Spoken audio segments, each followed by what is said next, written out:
বাংলাদেশের সাম্প্রতিক বিভিন্ন ইস্যু এবং পরিস্থিতি নিয়ে ভারতীয় মিডিয়া যেভাবে প্রচারণা চালাচ্ছে সেটি দুই প্রতিবেশী দেশের মধ্যে স্বাভাবিক সম্পর্ক প্রতিষ্ঠায় সহায়ক নয় বলে মন্তব্য করেছেন পররাষ্ট্র উপদেষ্টা মোহাম্মদ তৌহিদ হোসেন।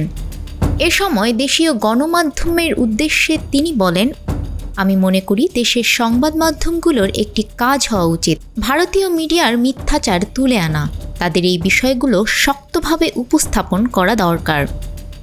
শনিবার দুপুরে নর্থ সাউথ বিশ্ববিদ্যালয়ে বাংলাদেশ ভারত সম্পর্ক প্রত্যাশা, প্রতিবন্ধকতা এবং ভবিষ্যৎ শীর্ষক সেমিনারে তিনি এসব কথা বলেন।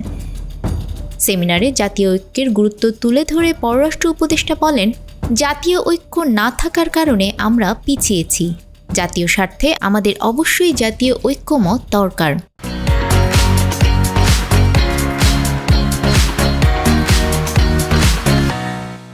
প্রতিবেশী বা শক্তিশালী দেশগুলোর প্রভাব বিস্তার প্রসঙ্গে তৌহিদ হোসেন বলেন, প্রভাব বিস্তার থাকবেই।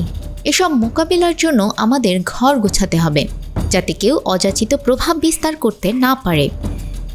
বিভিন্ন দেশের সঙ্গে দেশের সম্পর্কের ধরন বিষয়ে উপদেষ্টা বলেন, পরস্পরের স্বার্থ রক্ষিত হয় এমন সম্পর্ক চাই আমরা।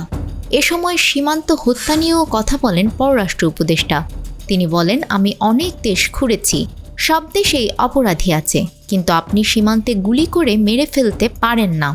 ভারতের উচিত সীমান্তে অপরাধীকে ধরা এবং তাদের আইনশৃঙ্খলা বাহিনীর হাতে তুলে দেয়া ও প্রচলিত আইনে বিচার করা। নিউজ ডেস্ক, আমাদের সময়।